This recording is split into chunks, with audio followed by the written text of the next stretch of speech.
She paid for her seat. She arrived early. She presented her ticket like everyone else. So why did a flight attendant lean over and whisper, "Ma'am, you're in the wrong cabin"? Why did no one speak up when she was asked twice to move? And what happened 10 minutes later that left the entire crew in stunned silence? Meet Dr.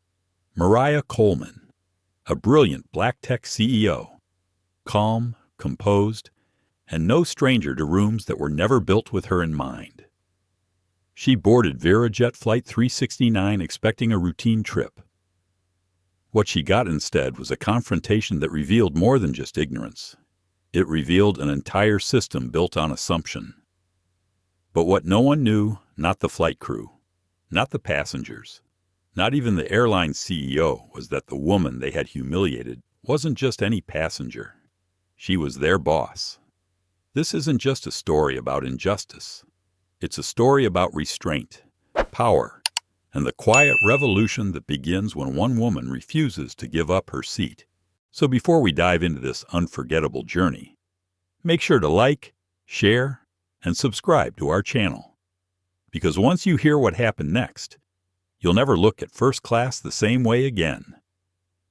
The phone camera trembled in seat 1C as it captured a moment that felt too surreal to be real.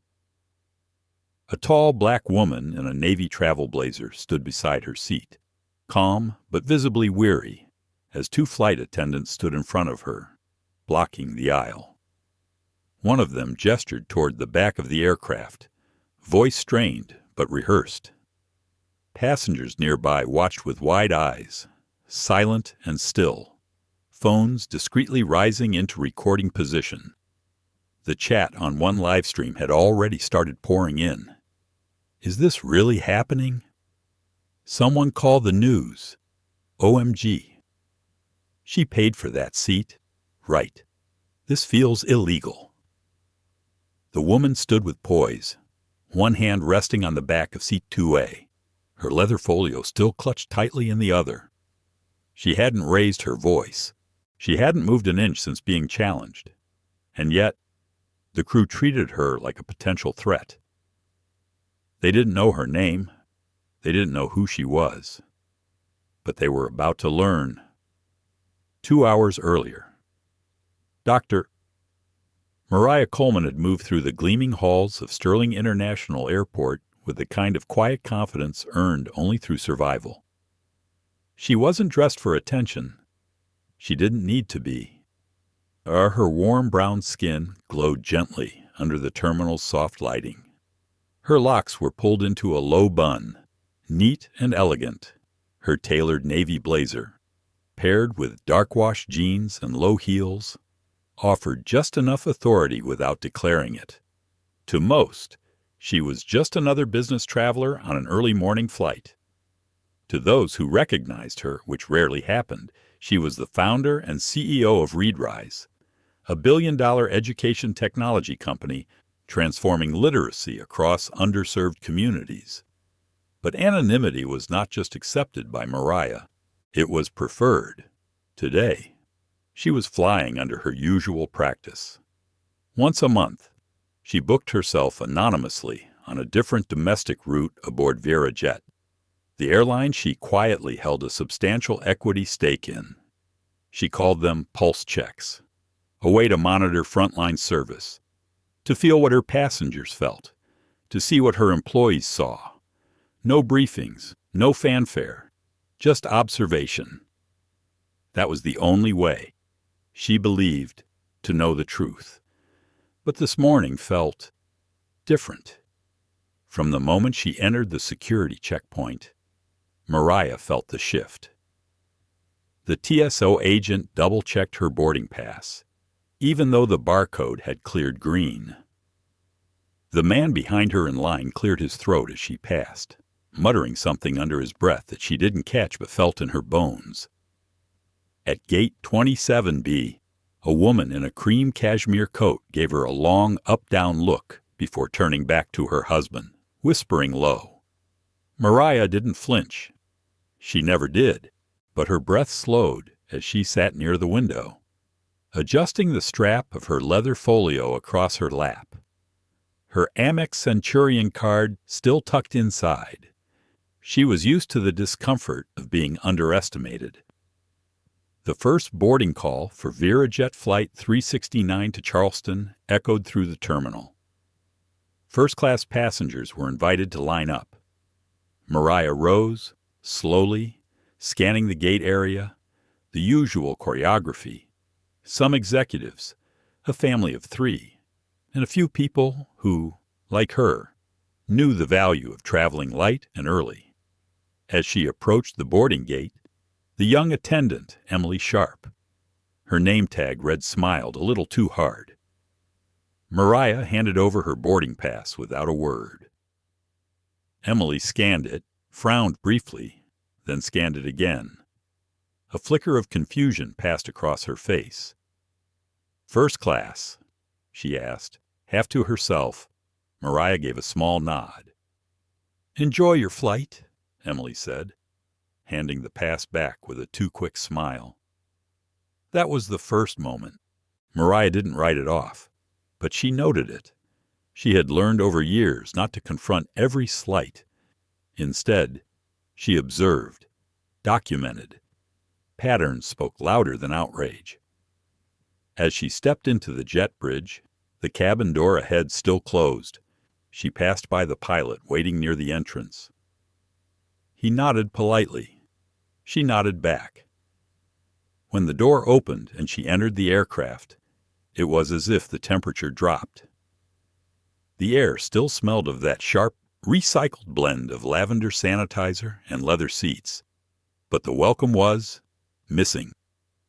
A tall blonde woman in her late 40s stood near the first-class galley. Her name tag read Kendra Malloy. Uniform crisp, hair tight, expression sharper than it needed to be. Kendra looked at Mariah, not just looked assessed. "Good morning," Mariah said calmly. "Morning," Kendra replied, with an air of skepticism instead of hospitality. Then, without pause, "Are you sure you're in the right cabin?"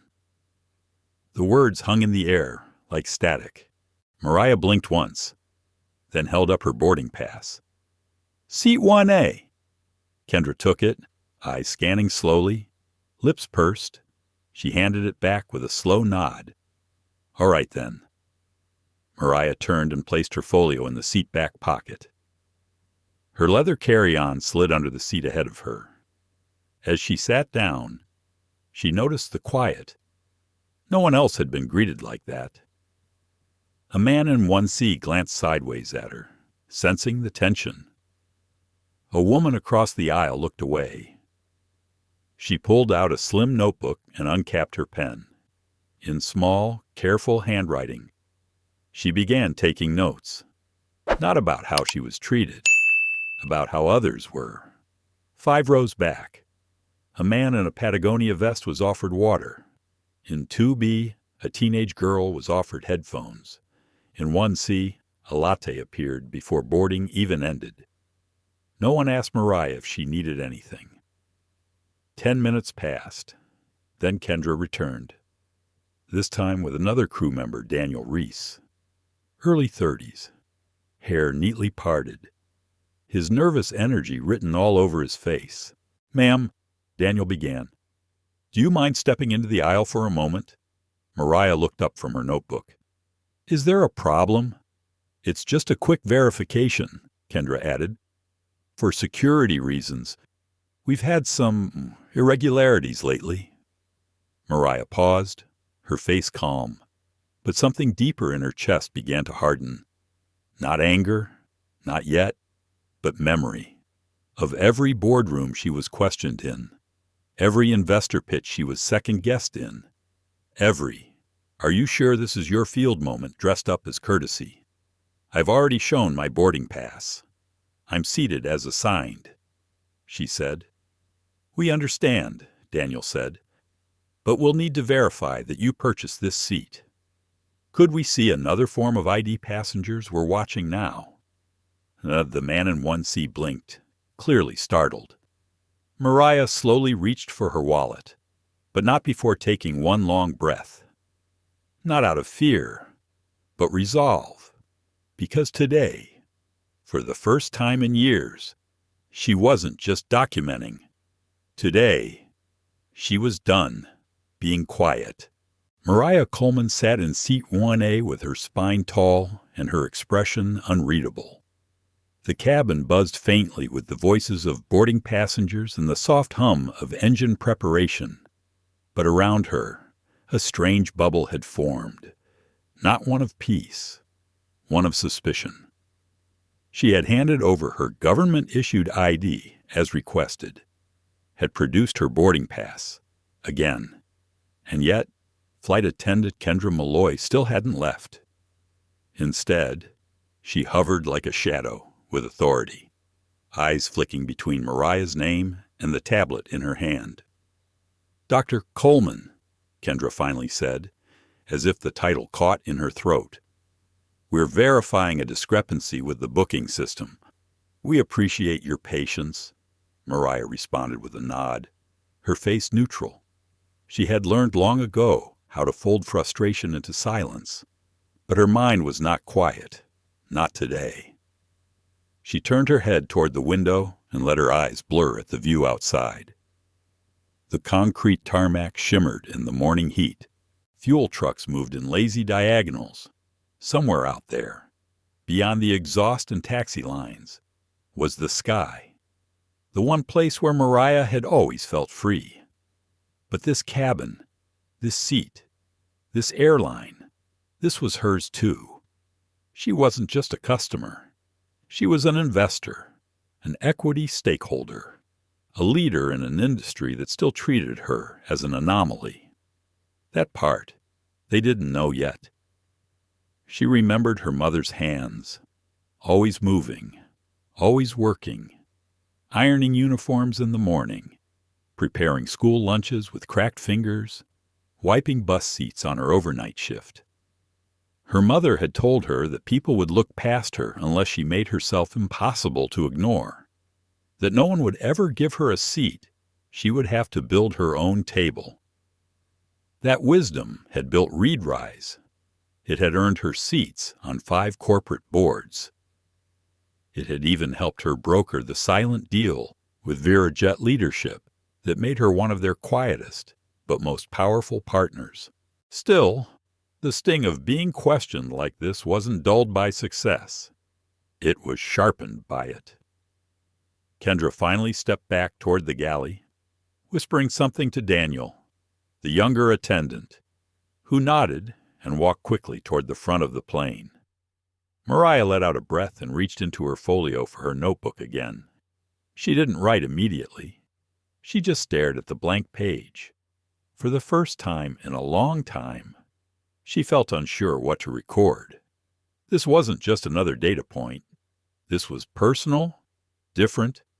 Behind her, passengers continued boarding. A group of consultants in matching quarter zips, a young black woman with oversized headphones and a Harvard Law hoodie, an older white man with a rolled-up Wall Street Journal tucked under his arm. She wondered if anyone would say anything, if they even noticed, or if they saw what they expected to see: a woman in the wrong seat. Seat 1C was filled by a Korean-American man in his late 30s, tall and effortlessly casual in a charcoal sweater and slacks.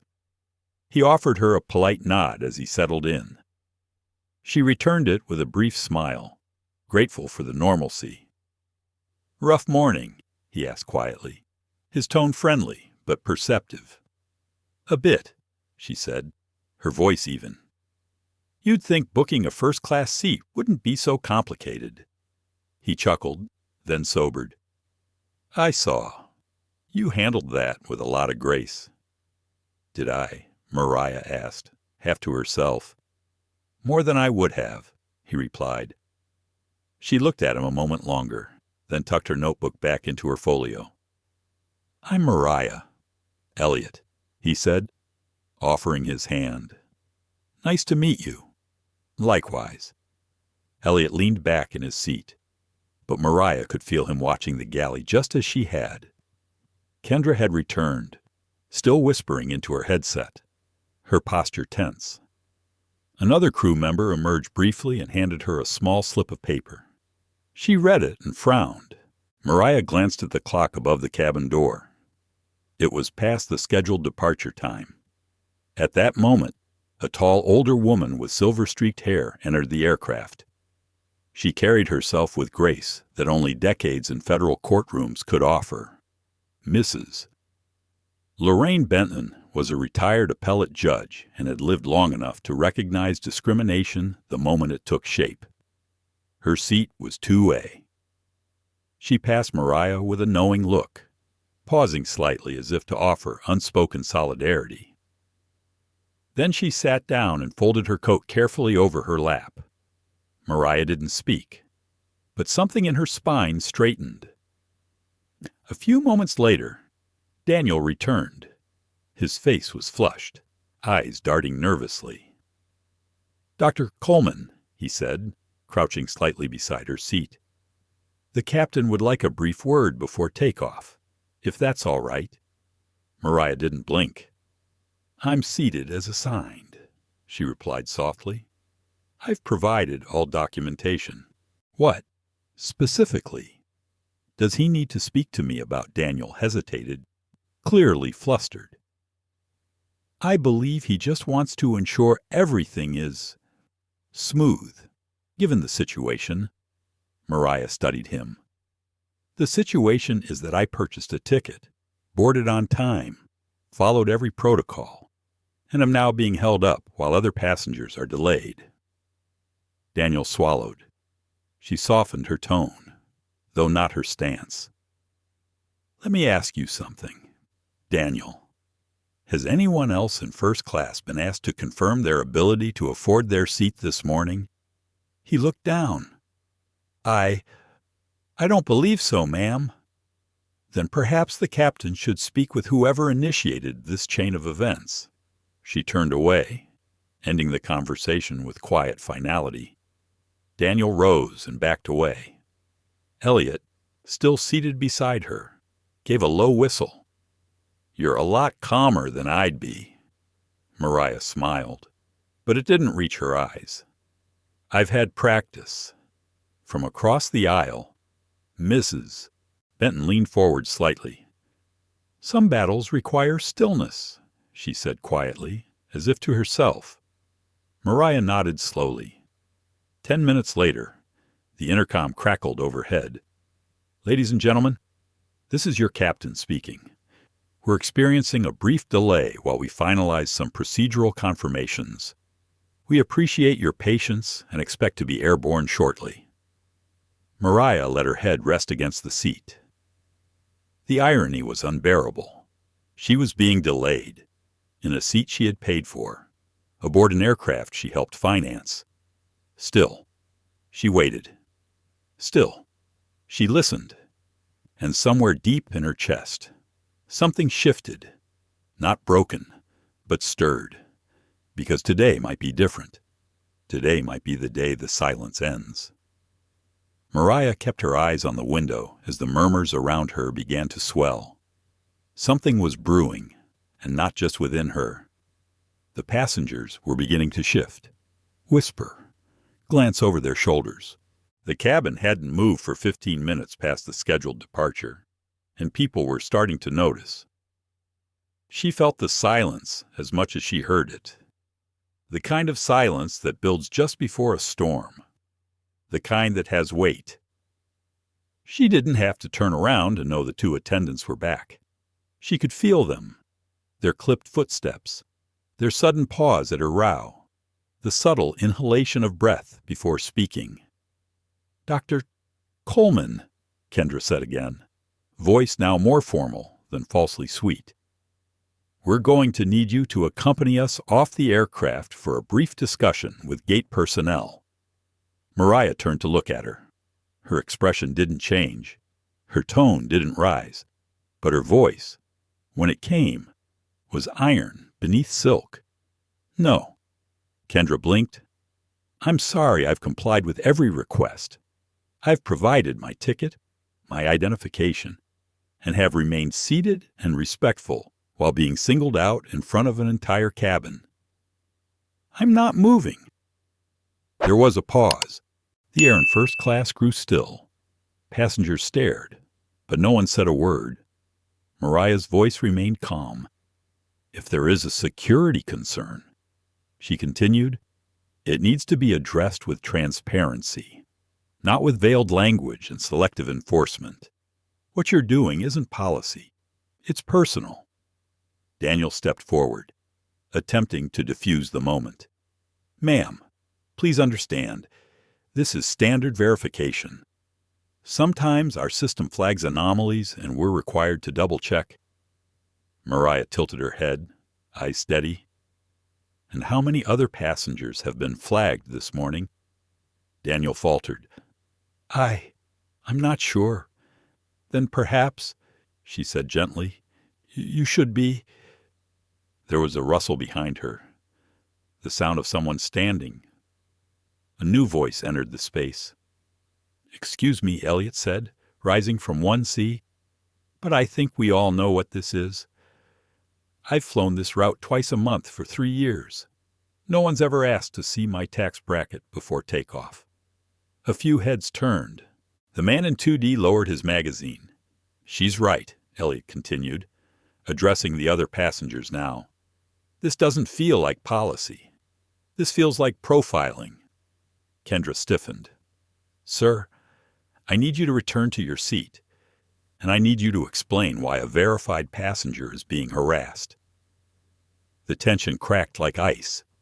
People began pulling out phones. Daniel raised a hand, trying to maintain calm. Please, everyone, we just want to resolve this as quickly and safely as possible. Mariah folded her hands neatly in her lap. Then start by treating me like every other person on this plane. From the second row, Mrs. Benton's voice cut through like a judge calling order in a courtroom. I've been watching this entire time. This woman has done absolutely nothing wrong. Kendra turned, startled. Mrs. Benton adjusted her scarf and looked directly at the flight attendant. What you're doing isn't policy enforcement. It's intimidation. Mariah felt a flicker in her chest. Not triumph, not yet, but the unmistakable feeling of something shifting in her favor. A door cracking open. Behind her, more murmurs rose. A young woman in row 3A lifted her phone, clearly recording. A father in 2C leaned forward.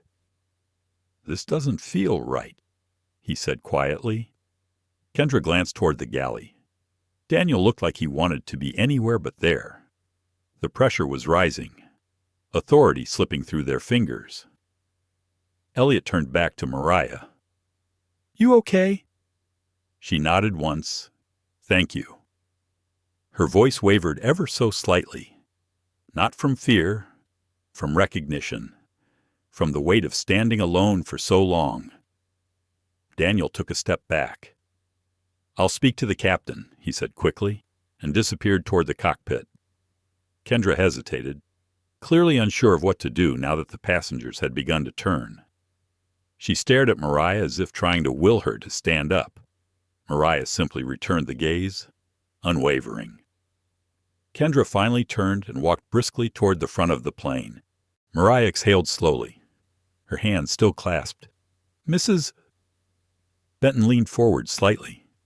You showed great restraint. My dear. Mariah smiled faintly. I've had practice. From behind, a voice called out. What's your name?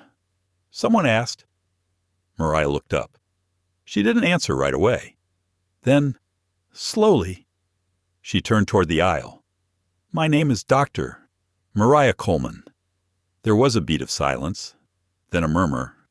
Elliot turned slightly toward her. You're not with Rewiring. Are you?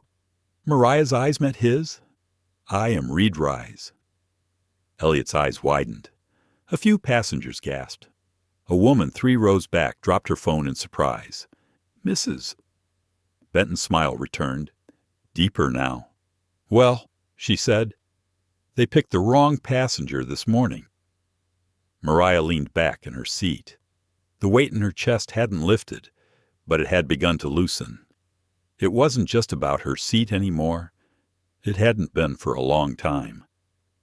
This was about something bigger, deeper, systemic. She looked at the ceiling, then at the aisle.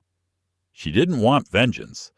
She wanted change, the kind that began in silence but ended in truth.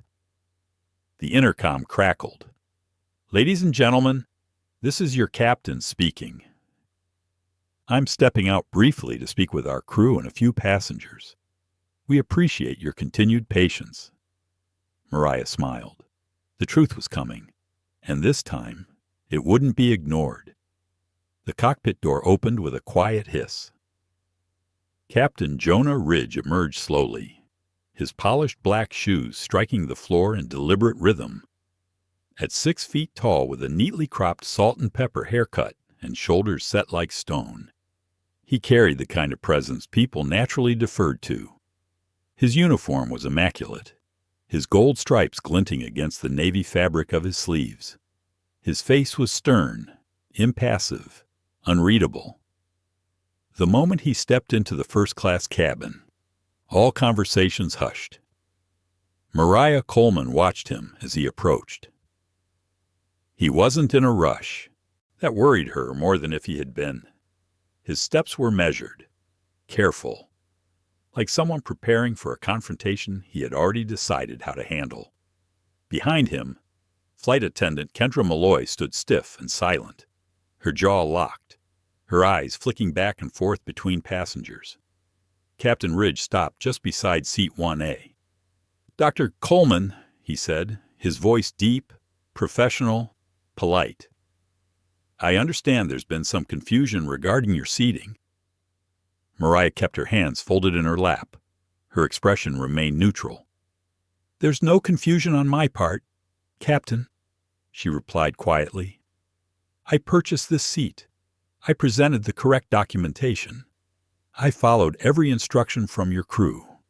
The only thing unclear is why I'm being treated differently from every other passenger in this cabin." The captain nodded slightly. Not an agreement, just acknowledgement that he'd heard the words. "I'm sure we can clear this up quickly. If you'd be willing to accompany me back to the gate for just a moment." "No." The word was gentle, but firm, not hostile, not defensive, simply final. Mariah's voice did not rise, but it stopped the captain mid-sentence. "I am not leaving my seat," she continued. "Not when I've done nothing to warrant removal. Not when your staff have been allowed to question me repeatedly without cause. Not when other passengers, who look nothing like me, have faced no such scrutiny." Captain Ridge shifted slightly, his stance adjusting as though he felt the gravity of what had just been said. Elliot Park sat in 1C with his arms crossed, watching carefully. Mrs. Benton, in 2A, tilted her head forward, ready to interject if needed. Other passengers leaned in, silent witnesses. Captain Ridge spoke again. "Ma'am, this isn't about race, I assure you. We simply need to maintain order in the cabin," and Mariah cut him off. Still calm. "Captain, order doesn't begin by singling out passengers based on skin tone. It begins with fairness, accountability, integrity." She reached into the pocket of her folio and pulled out a folded piece of paper, then another, and another. "Here is my boarding pass. Here is my booking confirmation. And here," she said, unfolding the last sheet, "is my proof of purchase, including my seat assignment and payment method." She handed the documents to him without a word.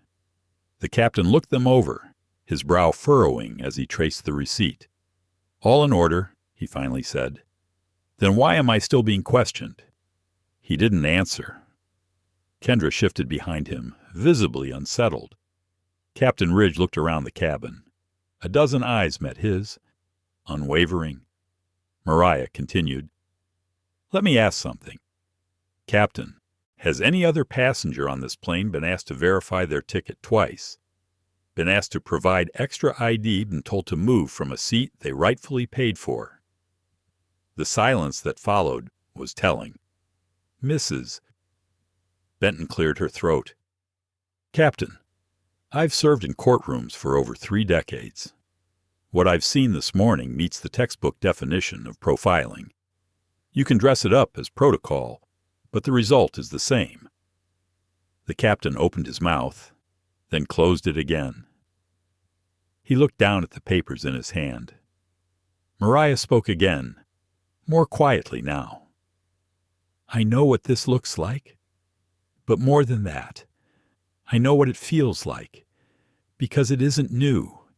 It's not the first time I've been treated as if I don't belong, as if my presence in a premium seat must be an error. She paused. My only mistake was believing this flight might be different. Captain Ridge inhaled deeply. When he exhaled, his voice had changed.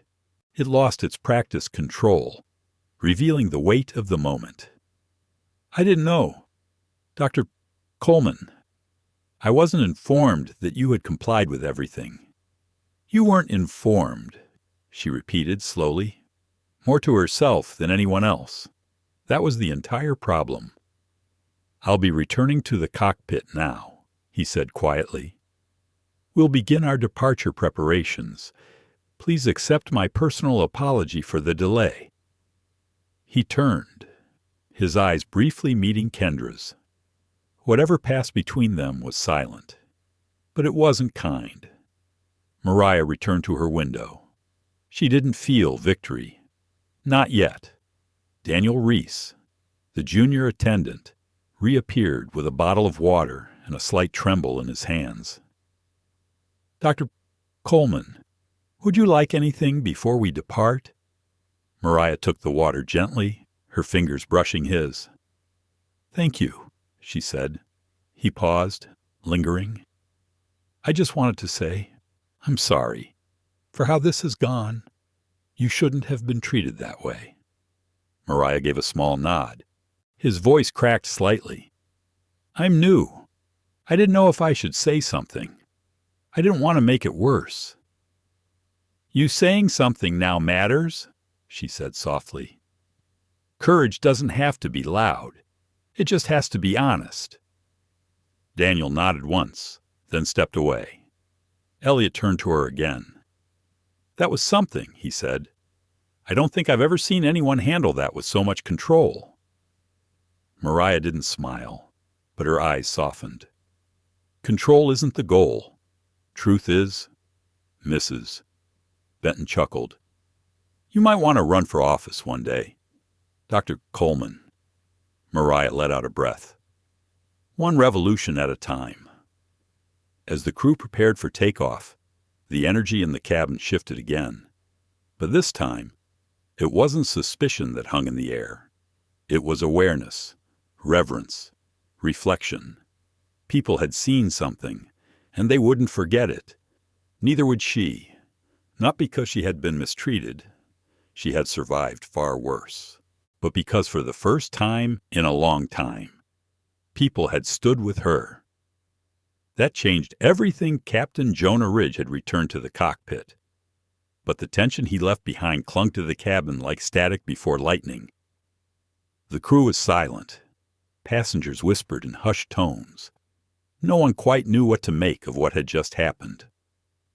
Mariah Coleman sat still, watching the condensation slide down the side of her unopened water bottle.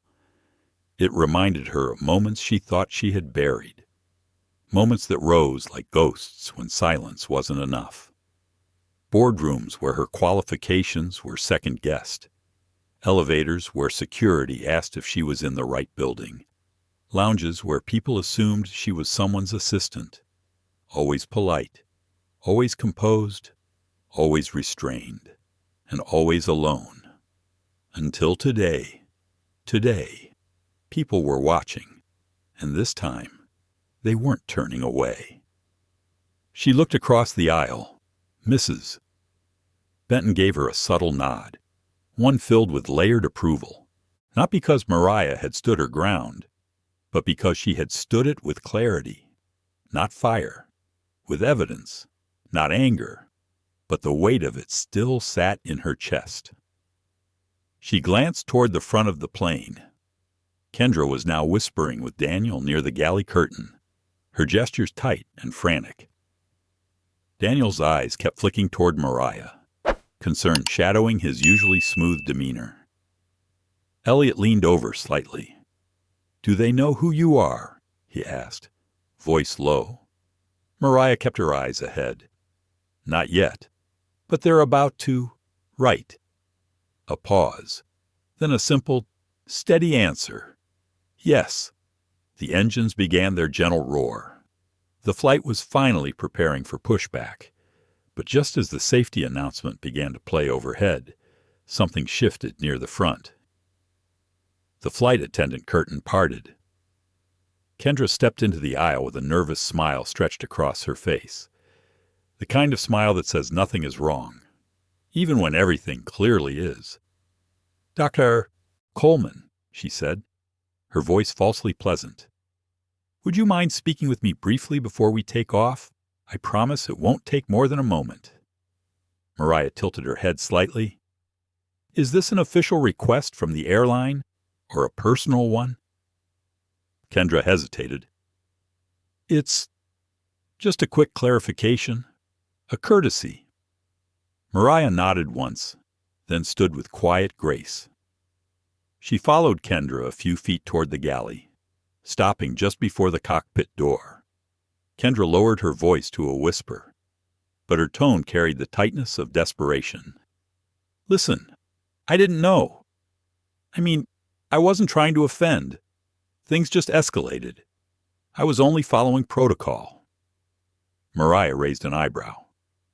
"Protocol that requires passengers to confirm their identity multiple times based solely on how they look." Kendra looked down. Mariah didn't raise her voice. She didn't have to. "Miss Malloy, I need you to listen carefully, because this is the last quiet moment before the truth enters this cabin." She reached into her blazer pocket and pulled out a small, black embossed card. The logo gleamed softly in the cabin light, a sleek silver R overlaid with a sharp upward arrow.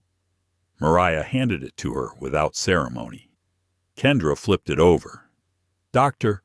Mariah Coleman, Chief Executive Officer, Rewiring Technologies Equity Partner, VeraJet Airlines." Kendra stared at it like it might burn through her fingers. Mariah's voice didn't change, but it carried a weight that filled the narrow galley. "I am not just a passenger. I am one of this airline's largest stakeholders.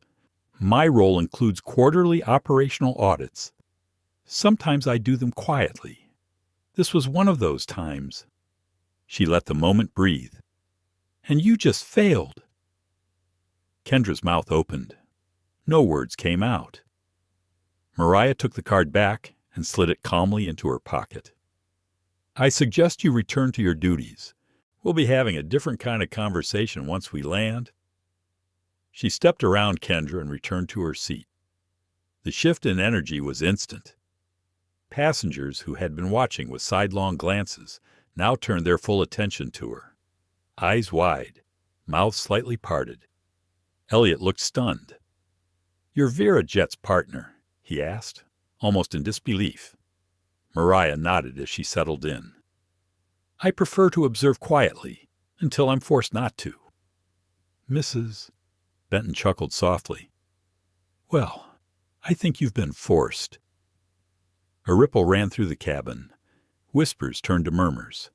Phones came out again, not just to record, but to post, to share, to tell the world what had happened. The man in 3D shook his head slowly. "They were trying to kick the boss off her own plane." Mariah didn't respond. She didn't need to. Moments later, Daniel approached her with a look of discomfort bordering on regret. He knelt beside her seat, eyes filled with apology. "I didn't know. About who you are. If I had—" "It shouldn't have mattered," Mariah interrupted softly. I shouldn't have to be CEO for you to treat me with respect. Daniel nodded slowly. His voice cracked. You're right. She leaned slightly toward him. But I do appreciate that you're here now. That matters more than silence. Daniel blinked quickly, then rose and returned to the galley.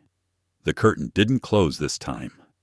Kendra stood just behind it, pale and visibly shaken. Elliot looked over.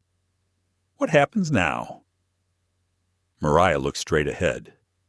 Now, they learn. She opened her folio again and took out a fresh sheet of paper. Not for notes. For change. Because what had started as a routine audit was about to become something much bigger. Captain Ridge's voice came over the speaker. Good morning again. Ladies and gentlemen, we've completed final preparations and expect to be wheels up within the next few minutes. We thank you for your patience and look forward to a smooth flight to Charleston. He didn't mention the incident. He didn't acknowledge the conflict. But the silence from the cockpit said enough. Passengers exchanged glances.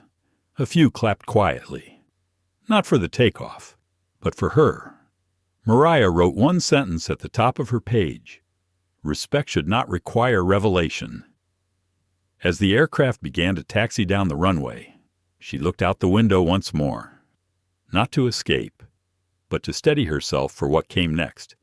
Because Justice had just taken off, and it was flying at 30,000 feet. 35,000 feet in the air. The seatbelt sign flicked off with a soft chime. But no one reached for their tray tables. No one pulled out headphones or opened laptops. Everyone in first class stayed silent, eyes forward, tension stretched like a tight thread across the cabin. The moment had passed, but its echo lingered. You could feel it in the air, heavy and unspoken. Passengers weren't thinking about beverage service. They were thinking about what they had witnessed, what they had almost allowed. Mariah Coleman sat quietly in her seat, pen still in hand, notebook open. She hadn't written anything more since takeoff. Not because she lacked words, but because there were too many. She glanced around the cabin. Faces were different now. Not just curious or confused. Reflective. Some avoided her eyes, unsure of what to say. Others stared with subtle admiration. There was even a hint of guilt in a few. She understood. Silence had its own vocabulary. The curtain rustled again, and this time it was Daniel who stepped forward with a tray. His hands were steadier now, though his face still wore the strain of someone learning hard truths. Dr. Coleman, he said, offering a warm cloth and a cup of tea. Chamomile. I thought maybe. Mariah took the cup gently. The steam curled into the air like a question left hanging. Thank you, she said. Her voice soft but full. Daniel didn't move. Can I ask you something? She looked up. Of course. Why didn't you say who you were from the start? You could have shut it down right away. She held his gaze for a moment, then glanced toward the window before answering. Because this wasn't just about me. It never is. She paused. I wanted to know how I would be treated if I were invisible. And I found out. Daniel nodded slowly. Some of us, we don't see it until it's right in front of us. I know, she said. But now that you've seen it, the question is what you'll do with it. He swallowed hard. I want to do better. I will. Mariah nodded, accepting the answer without decoration. As Daniel walked away, Elliot leaned slightly across the aisle. You always that calm under pressure. She exhaled with the faintest hint of humor. Not always, but I've had practice. You made everyone in this cabin stop and look at themselves. That wasn't the goal. It happened anyway. He paused, then added quietly, Thank you for not letting it slide. Mariah looked over at him, eyes steady. If I let it slide, the next person pays the price, and they might not be ready for the weight. Elliot nodded. His shoulders dropped slightly, like a tension he hadn't acknowledged was finally beginning to leave. At that moment, a voice from behind spoke up. "Dr. Coleman." Mariah turned her head slightly to see the woman from row 3A, mid-30s, olive skin, shoulder-length curls, wide eyes filled with something between admiration and shame. "I just wanted to say, I'm sorry I didn't speak up sooner. I saw what was happening, but I froze." Mariah offered her a soft smile. "You saw it. You're speaking now. That matters." The woman stepped closer. "My name's Priya. I work in HR at a tech firm. After what I saw, I think we need a Mariah Coleman policy review of our own." Mariah chuckled lightly. "Let me know if you need help writing it." Priya beamed and stepped back to her seat. That was when Mrs. Benton stood. The retired judge adjusted her pearl necklace and placed a hand gently on Mariah's shoulder before turning to address the cabin. "Ladies and gentlemen," she began, her voice clear and precise, "I believe what we've witnessed today deserves more than quiet recognition. It deserves accountability, and it deserves change." She turned slightly, scanning the rows. Too often we see injustice and stay silent, convincing ourselves that someone else will step in. But silence is an action too, and it has a cost. She looked back at Mariah. This woman showed us what dignity under pressure looks like. The rest of us must now decide what integrity and response feels like. Applause broke out, soft at first, then steady. Passengers clapped, not with the enthusiasm of entertainment, but with the reverence of realization. Mariah stayed seated, the sound washing over her like warm water. She wasn't embarrassed, but she wasn't basking in it either. She didn't do this for applause. She did it because she had no choice. After the applause faded, a man from row 2C stood up, early 50s, white, wearing a blazer and expensive shoes. His voice cracked slightly as he spoke. "My name is Peter. I'm a managing partner at a logistics firm, and I want to apologize." He turned to face Mariah fully. "I saw everything. I knew it wasn't right, and I said nothing. I let them question you without speaking up because I didn't want to get involved." He swallowed. "That ends today." Mariah's response was simple. "Thank you, Peter." He nodded and sat back down, face flushed but lighter somehow. The ripple effect continued, one by one. Others shared, some apologies, some stories. A few even asked questions about how to be better allies in everyday spaces. Mariah answered what she could, but mostly she listened. Listening was where change always began. As the conversations faded into natural pockets of quiet, Elliot leaned over again. "You ever think this moment would come?" Mariah looked at him for a long time. "I used to dream about moments like this," she said, "but I never imagined they'd come on a flight I helped fund, in a seat I had to defend." She looked down at her notebook again. Her pen moved slowly across the page. "Sometimes the sky is where we rise. Sometimes is where we're tested." Outside, clouds drifted past the window like thoughts waiting to land. Mariah sipped her tea. She didn't feel vindicated. Not yet. That would come later. Right now, she felt something far more powerful. She felt seen. At 38,000 feet, the clouds outside the windows had softened into a quiet quilt. Stretching to the horizon, the hum of the engines gave the cabin a sense of continuity, a reminder that though the turbulence had settled, nothing about this flight was ordinary anymore. Mariah Coleman sat quietly in seat 1A, her notebook open on her tray. The pages were no longer just notes. They had become blueprints, ideas scribbled between interrupted conversations and waves of emotion. Next steps, policy shifts, training reforms, a vision for how VeraJet could begin to reflect the values it often claimed but rarely tested. She didn't write with vengeance. She wrote with purpose across the aisle. Elliot watched her with quiet respect. He had stopped trying to make conversation, not out of fear, but out of reverence. Something powerful was unfolding, and he understood that the best thing he could do was not interrupt it. Mrs. Benton had returned to her seat after her impromptu speech. She was now reading a legal journal, but every so often she glanced over at Mariah with the faintest smile, the kind of look that said she'd seen a lot in her life. But this felt like history. A chime echoed overhead. It wasn't a flight announcement. It was Mariah's phone. She glanced at the screen. Lisa Noland, Chief Operating Officer.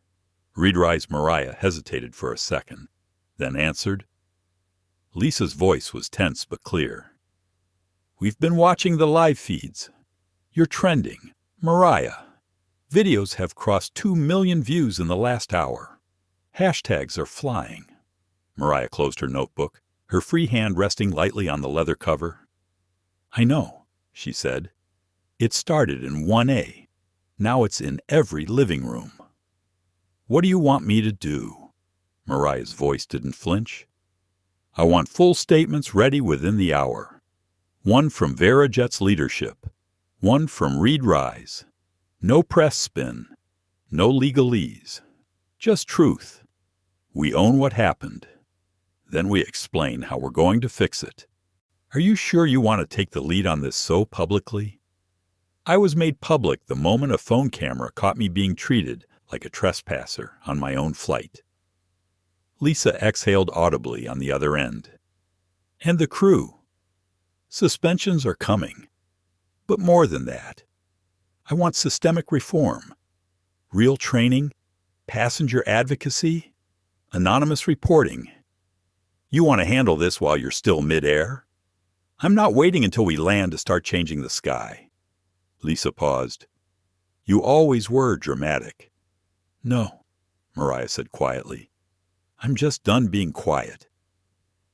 When she ended the call, she saw that Daniel had approached again, this time with no tray, no apology rehearsed, just honesty. He crouched near her row once more. I wanted you to know, he began. Some of the crew in the back, they're talking about what happened, about how they've seen it before, about how they've stayed silent. Mariah looked at him. And now they're wondering if maybe it's time to speak. She nodded. It is.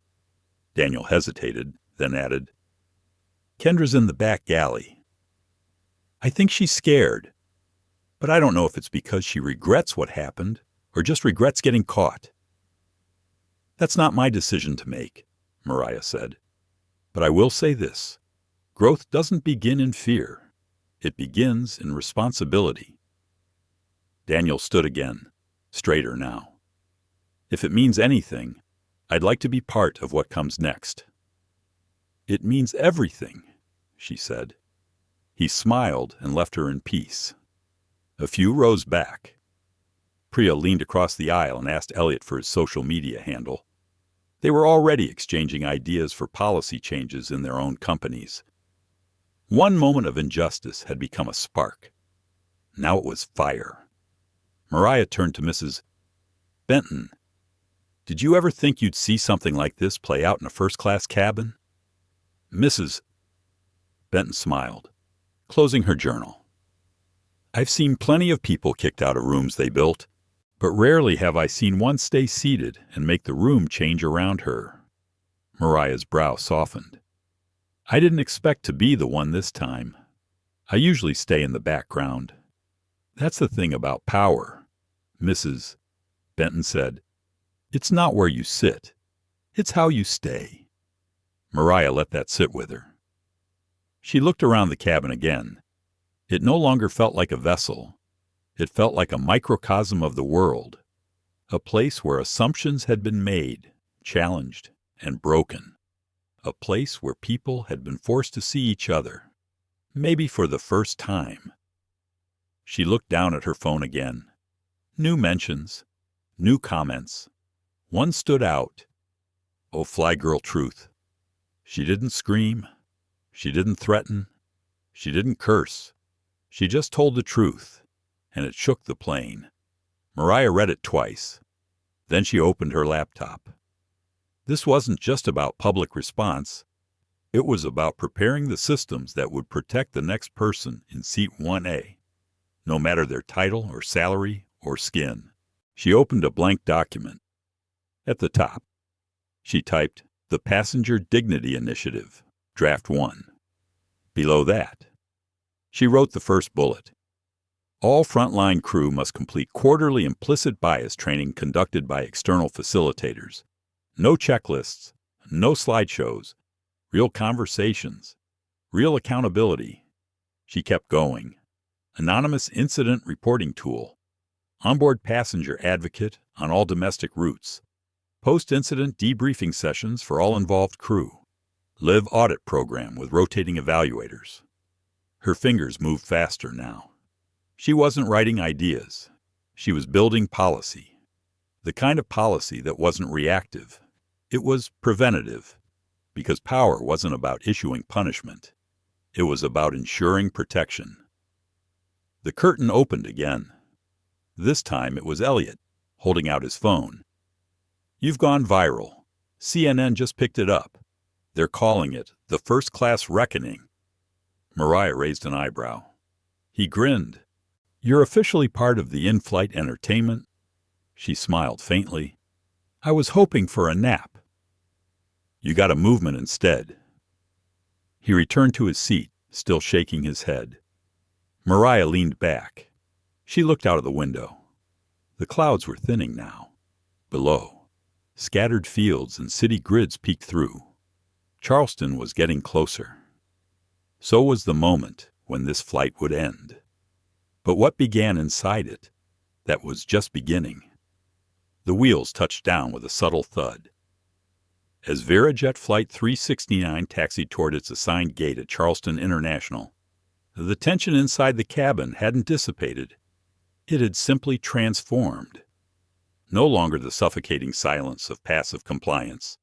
It had evolved into a focused stillness. Everyone knew something had changed midair. They just didn't know how far the ripple would reach. Mariah Coleman closed her laptop and set it aside. Her notebook sat on top of it now, open to a page that read in capital letters, "Dignity cannot be situational. It must be systemic." She glanced out the window at the rows of jet bridges and blinking yellow lights. The city outside looked unbothered, unaware of the reckoning that had taken place at cruising altitude. But inside this aircraft, people would walk away different. As the plane rolled to a stop and the familiar ding of arrival sounded, Captain Ridge's voice came over the intercom. "Ladies and gentlemen, welcome to Charleston. We'll be pulling up to the gate shortly. Please remain seated until the seatbelt sign is off. We thank you for flying with VeraJet." There was a pause before he added something not in the script. "And we thank you for your patience today." No one missed the weight in his voice. As the engines quieted and the seatbelt signs blinked off, passengers remained seated. No one sprang up to open overhead bins. No one rushed to grab their bags. Instead, eyes turned to the front, waiting. Mariah unbuckled slowly and stood with quiet purpose. She stepped into the aisle, not to exit, but to speak. "If I may," she began, her voice clear but calm, "I'd like to say a few words before we deboard." She didn't raise her voice. She didn't need to. Every ear was already hers. This morning, many of you witnessed something that happens far more often than we like to admit. A paying customer was questioned, challenged, and nearly removed not for violating any rules, but because of a set of assumptions based on what she looked like. She scanned the cabin, letting her words settle. I've spent my entire career trying to make access equitable, especially for young people who are taught early that the world isn't built with them in mind. Today reminded me that those lessons don't fade as we age. They just change altitude. Several passengers nodded, visibly moved. I want to thank those of you who stood, who questioned what you saw, and who chose courage over comfort. I also want to thank those of you who stayed silent, but are now thinking about why. She turned to Daniel, who stood near the galley, attentive. Mr. Reese, you showed humility. That matters. Daniel bowed his head, a mixture of gratitude and guilt washing over him. Mariah turned next to Kendra Malloy, who stood farther back, pale and visibly shaken. And Miss Malloy, she paused. I believe in accountability, but I also believe in transformation. Whether or not you choose to grow from this moment is entirely in your hands. But know this, it won't be ignored. Kendra swallowed, eyes welling slightly. She didn't respond. She couldn't. Mariah continued. As of this moment, I am formally initiating an internal review. I've already spoken with my legal and operations teams. Several members of this crew will be placed on immediate suspension pending investigation. Gas swept through the rows. Mariah remained steady. This isn't about revenge. This is about responsibility. She pulled out her phone, opened her calendar app, and tapped a button. Boardroom sessions begin Monday morning. External equity auditors will oversee the review. Staff who fail to complete retraining will not return to the air. Mrs. Benton gave a satisfied nod. A young woman in row 4 whispered, That's how change happens. Elliot sat still, a soft smile on his lips. Mariah continued, And there's more. Starting today, VeraJet will create a new division called the Passenger Equity Council. It will be composed of frontline crew, executive leadership, and third-party advocates. Their sole purpose will be to ensure that no passenger is ever asked to prove they belong. There was no applause, only stillness, the sacred kind, the kind that follows truth. Mariah turned to face the rear of the plane. To every crew member listening, this is your moment, your invitation, your mirror. You can either uphold a broken system or help build a better one. The choice is yours, but neutrality is no longer an option. She stepped back into her row and sat down. The cabin exhaled. The intercom came on again, but this time, it wasn't the captain. It was Daniel. His voice trembled slightly but held. Ladies and gentlemen, if I may, I just want to say I'm sorry. To Dr. Coleman and to all of you, for being part of a moment that didn't reflect who we should be. I was scared to speak up when it mattered, but I'm speaking now, and I'm staying. He paused. Dr. Coleman, if your counsel will have me, I'd like to apply. Mariah looked up, and for the first time that day, she smiled fully. You're already on the list. Passengers began to stand now, not to leave, but to speak. A woman in 3B said she would rework her company's onboarding process. A man in 5D said he would go home and have a hard conversation with his teenage sons. An elderly woman in the last row wiped tears from her eyes and whispered, I didn't think I'd live to see a moment like this. The cabin had become a classroom, a church, a courtroom, a collective, one where truth had not just landed, it had taken off. As passengers began to deplane, many stopped to speak with Mariah. Some shook her hand. Others simply nodded with quiet reverence. Every gesture carried weight. Priya stepped forward and pressed a folded note into Mariah's hand. "For your initiative," she said softly. "I made a personal donation, and I want to help." Mariah opened the note after she left. $10,000. No fanfare. Just support. Elliot stood at the doorway, waiting for her. "I guess this flight didn't go as planned." "No," she said with a half smile. "It went exactly where it needed to." Together, they stepped into the jet bridge. Outside, the light had changed, the air was warmer, and for the first time that morning, Mariah felt it. Not just the victory, but the shift. The moment where dignity stopped being defended and started being expected. As Mariah Coleman walked through the jet bridge, she felt the shift before she heard it. Outside the terminal doors, just beyond the frosted windows, camera flashes lit up like early stars. A small crowd had gathered near the baggage claim level. Some held phones high, others clutched press badges.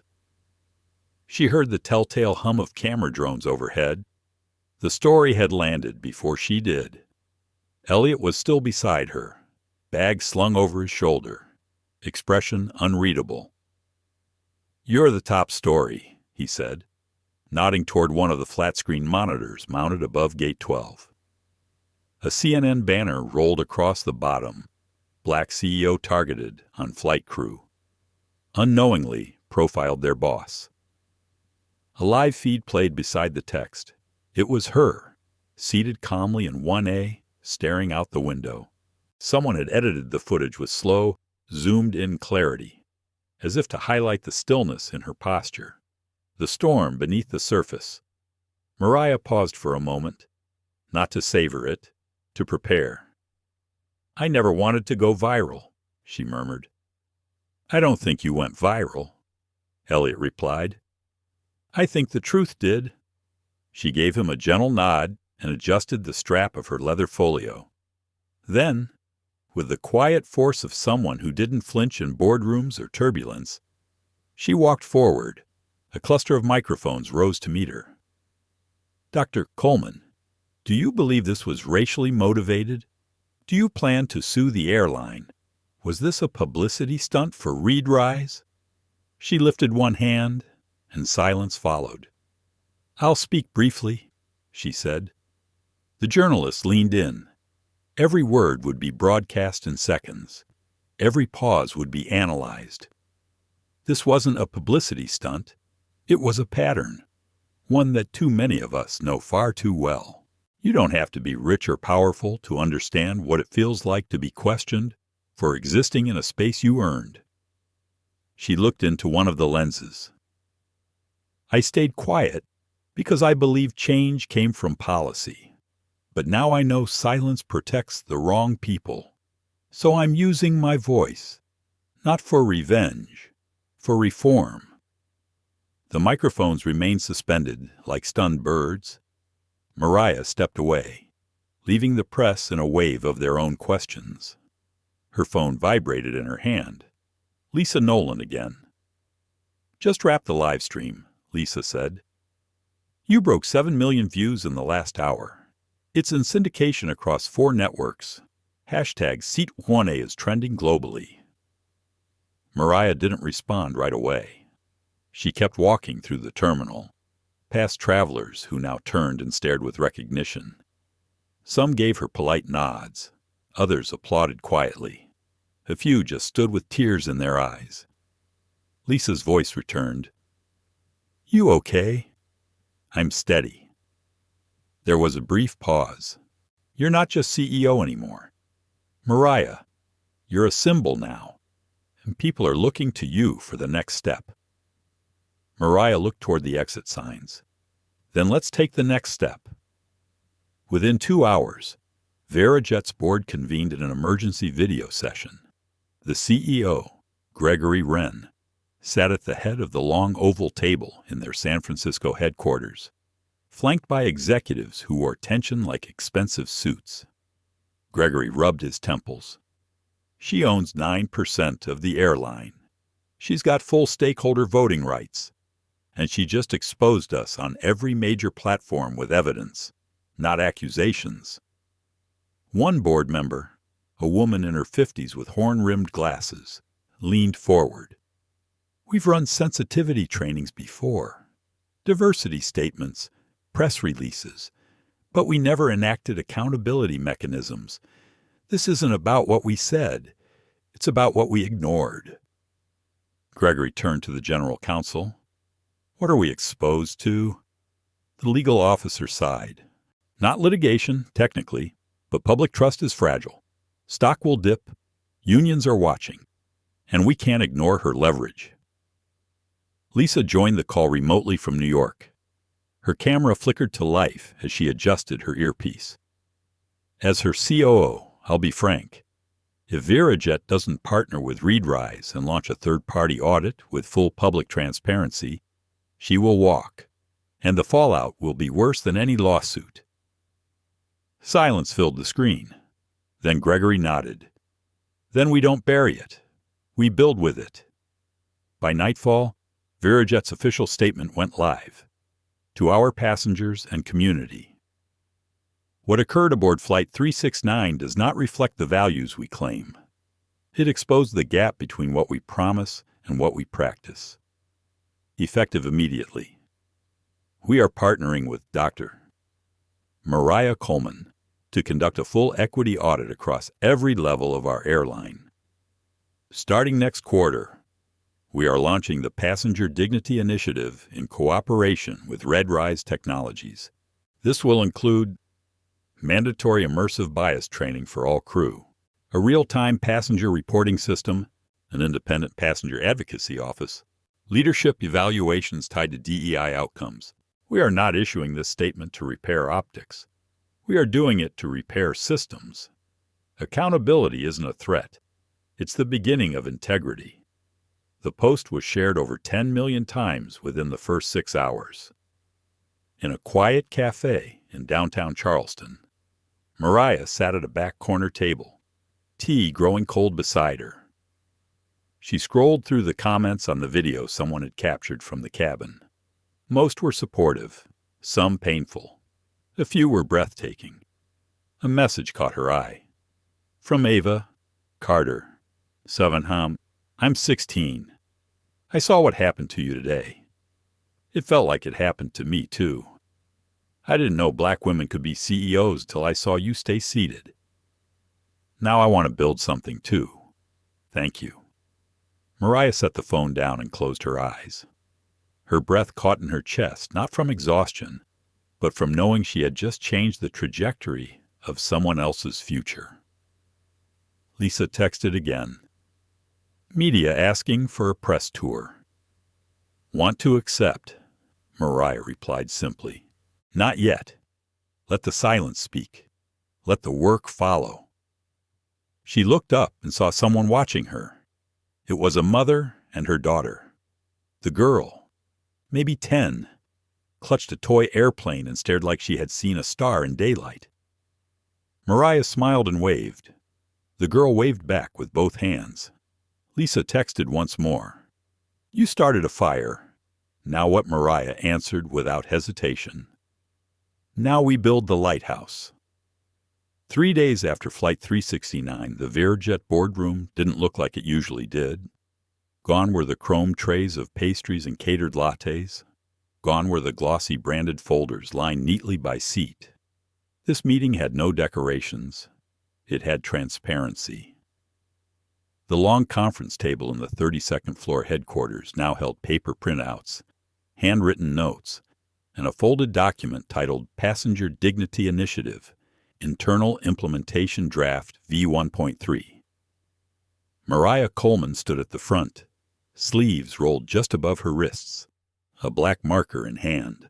Behind her, a digital board displayed 4 key words: equity, accountability, repair, rebuild. There were 15 people in the room, not just executives, flight attendants, ground crew, baggage handlers, and 2 passengers from Flight 369 who had volunteered to represent the customer voice. Mariah turned to the room, "This is not a performance," she said. "We're not here to preserve image. We're here to build trust." Her voice didn't carry the tone of a CEO making a quarterly address. It carried the tone of a woman who had been humiliated at 38,000 feet and had returned not to retaliate, but to re-architect. Peter Langston, the logistics executive from Seat 2C, leaned forward. "I've been flying for 30 years. I've never once thought about what a boarding process feels like when you don't fit the mold. Until I saw what happened to you." Mariah nodded. "We design systems for speed, not for dignity. And the result is predictable. If a face doesn't match a stereotype, it's questioned." A young flight attendant in the room spoke up next. Her name was Alina Perez, and her voice was soft but firm. "I watched the footage of Kendra. I won't excuse what she did. But I also know our training doesn't cover lived reality. We get tested on fire safety, evacuation protocols, CPR, but not on recognizing bias in ourselves." Mariah turned to her. "That's exactly why you're here." Lisa Nolan sat at the edge of the table, typing notes into her laptop. She looked up. "We've mapped out a new onboarding track, not just bias education, but role-playing real scenarios, not sanitized scripts, raw ones." Gregory Wren, VeraJet's CEO, cleared his throat. "And we're building in accountability metrics tied to leadership compensation. You don't get your bonus if you don't uphold the dignity framework." There were raised eyebrows, some discomfort, but no dissent. Mariah moved to the next slide. A chart appeared, detailing the timeline for rollout: 3 months for training, 6 months for auditing, 1 year for internal equity reviews. Then she paused, marker held loosely in her fingers. "I want to share something I haven't said publicly," she began. The room quieted. "When I boarded Flight 369, I wasn't surprised by what happened. Disappointed? Yes, but not surprised. I've spent decades watching brilliant women of color get asked if they're in the right seat, if they're lost, if they're someone's assistant. She met their eyes. Systems are not neutral. They remember who built them, and they forget who they excluded." There was silence, not out of shock, but recognition. Outside the room, VeraJet's website had changed overnight. A new section had appeared under the About Us tab. It read, "Our Reckoning, Our Responsibility." Clicking it revealed a full account of the Flight 369 incident, not an edited timeline. A transparent acknowledgement. Mariah had insisted on it. Back inside the boardroom, Daniel Reese stood by the coffee table, hands folded in front of him. He wore his uniform again, but something about the way he held himself was different. Less hesitant, more grounded. "Can I say something?" he asked. Mariah nodded. "I used to think staying quiet was the safest path, that if I just did my job and didn't cause waves, I could survive the system." He looked down at his shoes, then back up. "But now I see that silence is a form of harm, and I don't want to survive the system anymore. I want to help change it." Mariah didn't applaud. She walked over and shook his hand. "You just did." After the session ended, Mariah stepped into the hallway with Lisa. The sun poured through the glass corridor. The city buzzed beyond them.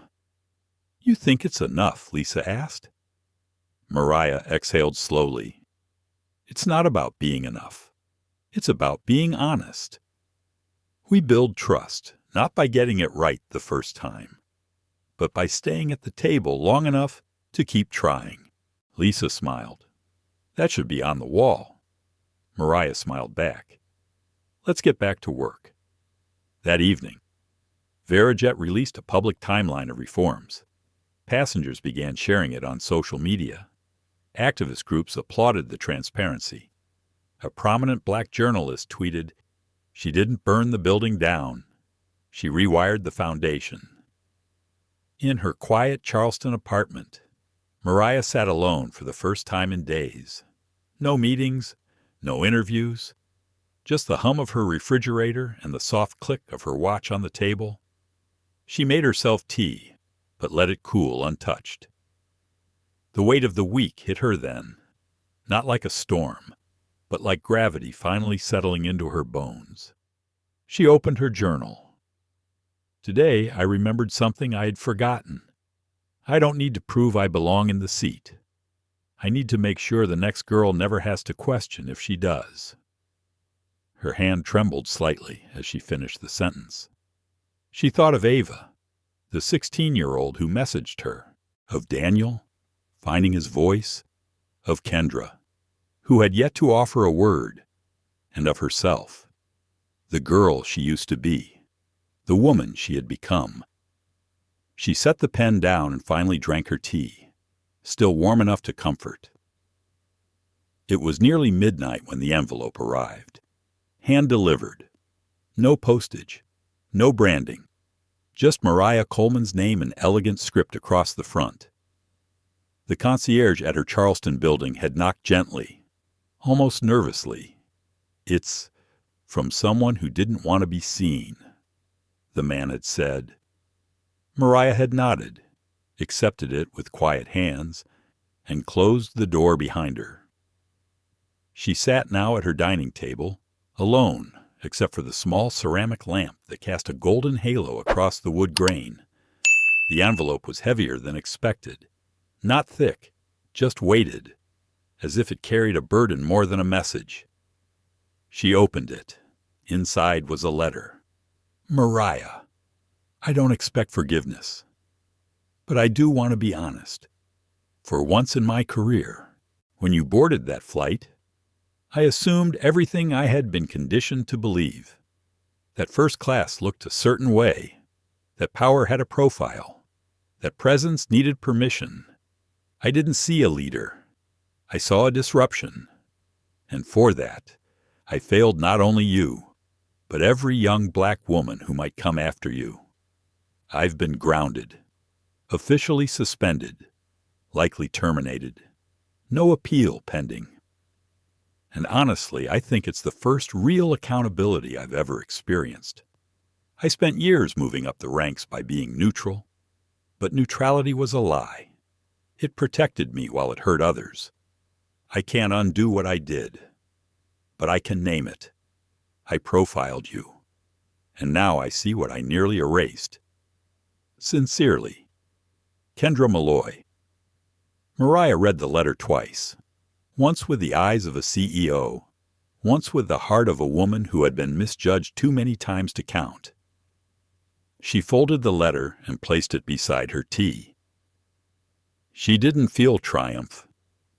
She felt a hollow quiet, the kind that lingers after a storm clears but before the sun rises. The next morning, Lisa called. "She sent it?" Lisa asked without preface.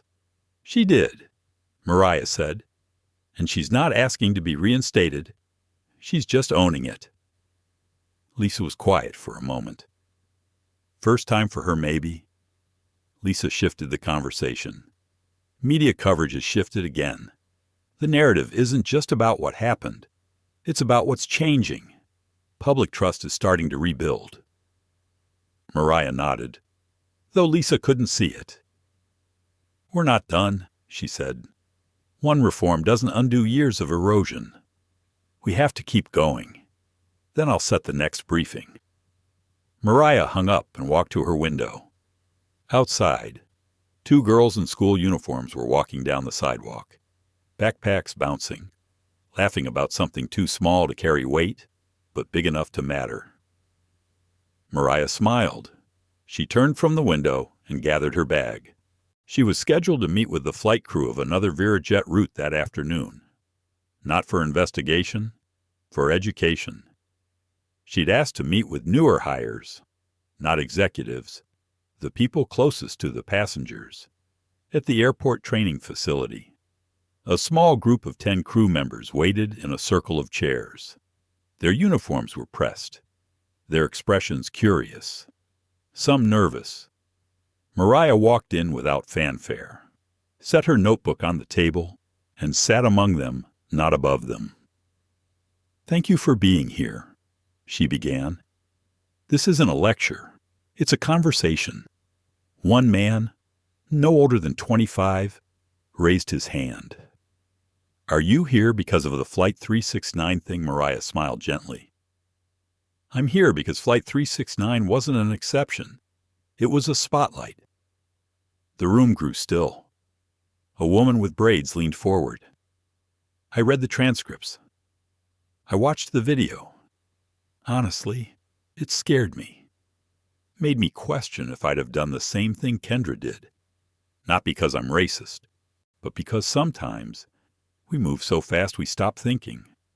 Mariah nodded. "That's exactly why we need spaces like this. So we slow down. So we look. So we think." Another attendant spoke.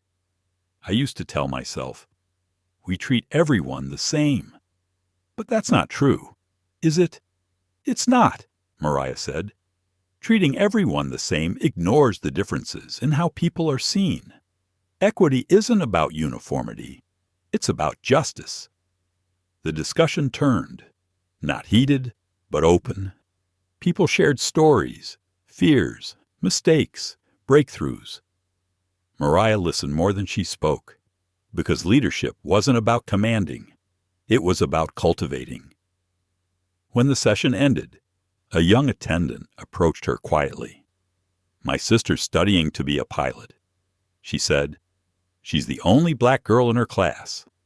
I sent her the video. She cried when you didn't move. Said, she stayed. So I will too." Mariah's throat tightened. She took the young woman's hand. "Tell her she belongs in the cockpit. Not someday. Today." That evening, Mariah returned to her apartment and sat with her journal. "I do not hate Kendra. I don't even pity her. I see her. And that's more than I could say for how she saw me." She closed the journal and reached for the letter again. There were no demands in it, no excuses, just truth. She considered replying, not with absolution, with acknowledgement, because transformation deserved to be witnessed. The next day, VeraJet announced the launch of an internal podcast series titled Above the Cabin. Each episode would feature crew members and passengers in dialogue about power, equity, and accountability in air travel. Mariah would host the first episode. The title, Seat 1A, The Story Behind the Silence. 6 weeks after Flight 369, the seat map for VeraJet's flagship route from New York to Los Angeles looked a little different. Seat 1A had been renamed on every aircraft in the fleet, not reassigned, renamed. A polished bronze plate was embedded just beneath the seatbelt clasp. Seat 1A reserved for presence, not permission. It wasn't for Mariah Coleman. It was for the principle she had reclaimed. Passengers who boarded began to notice. Some asked, some already knew. A few cried quietly when they reached the seat and placed a hand over the plate as if they were touching a sacred promise. Mariah didn't approve the plaque. The VeraJet crew did. It had been a unanimous request. On the morning of the inaugural relaunch, Mariah stood by Gate 11 at JFK, dressed not in a blazer or heels, but a slate-gray turtleneck and sneakers. Comfortable, present, herself. Lisa stood beside her, holding 2 coffees and trying not to look like the COO of a multi-billion-dollar company. "You nervous?" Lisa asked. Mariah shook her head. "I'm full."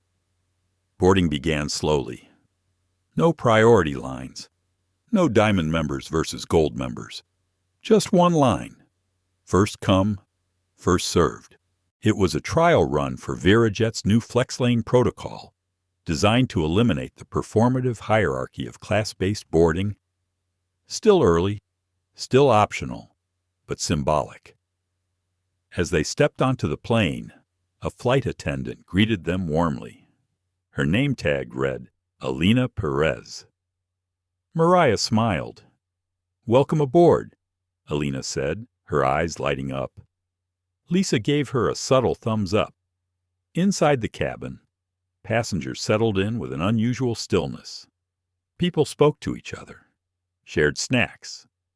A mother handed over a toy to the crying child of another. It was still a flight, but it felt like a community. Mariah took her seat in 3A, not 1A. She had asked not to fly in that seat again. It wasn't shame. It was reverence. Across the aisle, a college-aged woman glanced over nervously.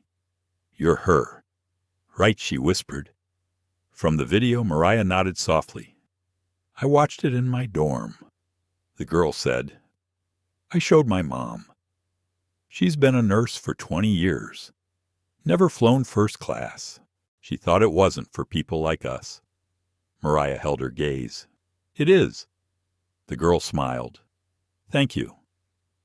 As the plane began to taxi, the captain's voice came through the intercom. "Good morning, folks, and this is Captain Jamal Terry speaking. It's my honor to welcome you aboard our first Equity Initiative flight. Today's journey is about more than just getting from point A to B. It's about reimagining the space between." Mariah closed her eyes for a moment and let the hum of the engine wash over her. She thought back to the moment on Flight 369, the tap on her shoulder, the sharp doubt in Kendra's voice, the silence in the cabin. Then she thought of Daniel's apology, of the teen girl named Ava who messaged her, of the empty email inbox that now overflowed with letters from strangers who had felt invisible until someone refused to move. She pulled out her journal. Legacy isn't about headlines. It's about systems. It's about what stays after you leave the room. It's the seat no one questions anymore. It's the girl who sees herself in the aisle and not just in the shadows. It's the policy that no longer asks for proof of belonging. Mariah closed the notebook and looked out the window. Clouds drifted in soft ribbons beneath them. Next to her, Lisa leaned over. "You know," she said, "you could retire after this. You've already changed the game." Mariah smiled. "But the game's not the goal." Lisa raised an eyebrow. "What has Mariah turned to her?" "The air." Lisa looked confused. "The air we breathe when we're not afraid. When we're seen. When we don't have to clench our jaw in the security line or prove our right to sit in a seat we bought." Mariah tapped the armrest lightly. "That's the win. When that air becomes normal." The flight attendant returned with 2 sparkling waters and a folded note. "It's from a woman in 8F, Alina said. She asked me to give it to you." Mariah opened the note. It read, "My son watched what happened to you on the news. He's 8. He asked me why someone would think you didn't belong. I didn't know how to explain it, but I showed him what you did after. He said," she turned being treated badly into something good, "he's decided to write his next school report about you. Thank you for showing him that strength doesn't always shout." Mariah felt her throat catch. She folded the note and tucked it into her journal. She didn't need a documentary. She didn't need a memoir. This was the legacy. The small, quiet shifts. The softened shoulders. The unmoved seats. The unseen people who finally saw themselves reflected.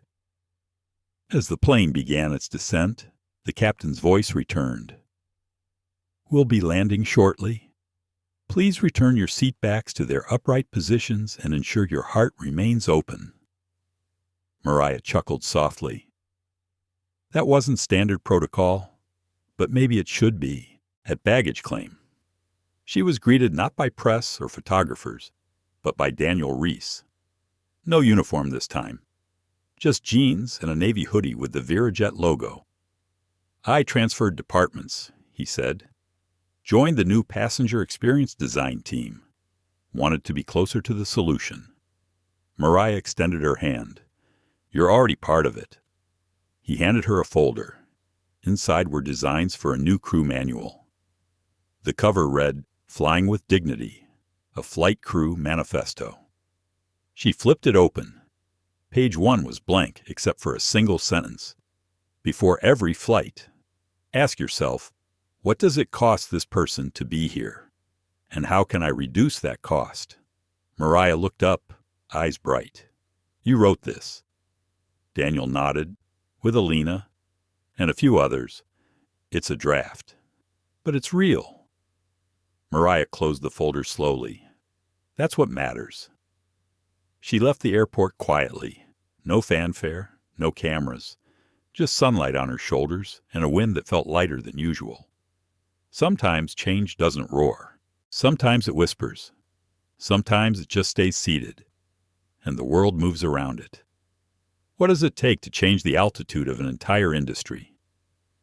Sometimes all it takes is one woman who doesn't flinch when the world tries to move her. "Dakar." Mariah Coleman didn't shout. She didn't demand. She stayed seated. And in doing so, she became the mirror this airline and this country could no longer ignore. Her story reminds us that racism doesn't always come with slurs or violence. Sometimes it's a sideways glance, a questioned seat, a silence that swallows the truth. But it also reminds us of something even more powerful, that dignity, when grounded in purpose, can shake systems. That staying calm doesn't mean staying quiet, and that justice sometimes travels at 38,000 feet. To everyone who's ever been made to feel invisible, in a space they earned, you are not alone. And to those who watched and stayed silent, maybe it's time to look again. If this story moved you, inspired you, or made you think, don't forget to like, share, and subscribe to our channel, because more stories like this are coming, and you won't want to miss the next one. Thank you for flying with us. We'll see you in the next story.